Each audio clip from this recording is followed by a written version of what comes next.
ikafanyika. Na mara hiyo milango ikafunguka. Vifungo vya wote vikalegezwa. Amen. Biblia inatuambia vifungo vya wote vikalegezwa.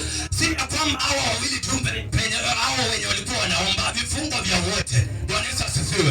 Hata yule ambaye alikuwa anafikiria Paulo anajisumbua, hata yule ambaye alikuwa anafikiria Paulo anatupigia kelele, walipoomba Bwana akaachilia tetemeko ghafla. Haleluya. Na vifungo vyao vikalegea. Kuna watu mahali hapa ndoa zao zimefungwa, huduma zao zimefungwa, wanapojaribu kuinuka wanapigwa mawe wanarudi chini. Kuna watu mahali hapa wako na biashara lakini haisongi. Biashara imekuwa kama tasa, haisai faida. Siku leo nimekuja kuambia inafunguliwa kwa jina la Yesu. Inaachilia tetemeko la Bwana kule popote ambapo walikufungia. Siku ya leo ghafla tetemeko linatokea kule. Ndoa yako iliyofungwa wakasema mtaimaliza miaka 3. Kuanzia leo nimetuma nikuambie kuna tetemeko linaenda kwa huo mto penye walikufungia. Kuna tetemeko la Bwana linashuka kwa huo mto. Hiyo biashara yako ambao walifunga wakasema hutainuliwa. Mama, nimetuma nikuambie, ndugu yangu, nimetuma nikuambie hapa penye walikufungia kuna tetemeko. Wanaposubiri wakifikiria bado kwa chupa zao, kuna tetemeko kule linakufungua kwa jina la Yesu. Sijui kama niko na mtu kiroho, sijui kama niko na mtu mahali hapa kiroho. Naomba tu kanifuate kiroho. Angalia ya kwamba wafungwa wengine walikuwa wanawasikiza tu. Niko na uhakika binadamu wakawaita. Hata kuna mtu anasema huyu amesinya na hiyo mahubiri, anarudia, lakini siku ya leo hata uko unafikiria yako tutafunguliwa wote.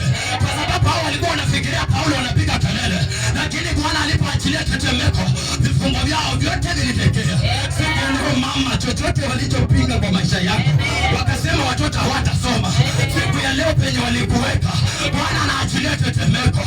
Ukubali ukataa, leo baraka ni ya kulazimisha. Hata unyamaze ukose kuomba, nimetuma nikuambie kuna tetemeko. Kwa hiyo kifungo kilichokufunga, kuna tetemeko Bwana ameachilia. Haleluya. Sijui kama niko thabiti mahali hapa. Haleluya. Bwana Yesu asifiwe. Unaposimama kuomba unaanza kuona hukumu, kwa sababu kuna mahali ulifungwa bila kujua. Leo nimetuma nikuambie wewe, my sister, my brother, ndugu yangu, baba yangu, angalia maisha imekuwa magumu. Unafanya kazi unapata pesa, lakini kumbe pesa zako zilifungwa mahali. Ulipea mtu ukifikiria unamsaidia, kumbe alienda akaseka mahali, akasema atafanya kazi miaka 30, hakuna kitu ambacho atapata. Na unapofuatilia kweli pesa zako hazikusaidii, kumbe kuna mahali wamefunga. Leo nimekuja kukuambia usigangane. Bwana ameachilia tetemeko huko. Bwana ameachilia tetemeko huko. Bwana ameachilia tetemeko. Haleluya. Bwana Yesu asifiwe. Bwana apewe sifa. Haleluya. Kuna magonjwa ambayo umeishi ndani. Bwana apewe sifa. Angalia mpaka Yesu anatuambia tutashika nyoka, tutakula mpaka sumu hasitatufanya kitu. Lakini kuna ugonjwa ambao wewe umekwamilia mpaka unasema huu ni wangu tu. Nani alikuambia? Siku ya leo ugonjwa unakuachilia kwa jina la Yesu. Huo ugonjwa unakuachilia kwa jina la Yesu. Sijui kama niko na mtu mahali hapa. Kuna ugonjwa umelia mkongo miaka enda miaka rudi. Unapoenda hosi unakula tu pesa. Siku ya leo hautaenda hosi. Bwana ameachilia tetemeko. Huo ugonjwa umefunguliwa. Haleluya. Bwana Yesu asifiwe. Na wafungwa wengine walikuwa wanasikiza tu, kumbe kuna watu wengi tumefungwa. Bwana apewe sifa. Na wengine wanaposimama kujaribu kutufungua, bado sisi tutawachekelea tu, bado sisi tutanyamaza, badala ya kuwasaidia tufunguliwe wote. Lakini ujumbe wa leo, Bwana anasema aliachilia tetemeko na vifungo vyao vyote vikalegea. Chochote walichoweka kifungo, wakasema hautairuka. Siku nimekuja kuambia siku ya leo, unaruka kwa jina la Yesu. Kama ni huduma yako waliweka mahali wakachora, wakasema hautairuka, wewe utapaki tu kuwa pasta ama tikoli ama kuwa karani. Siku ya leo nimekuja kuambia unaruka kwa jina la Yesu. Unaruka kwa jina la Yesu.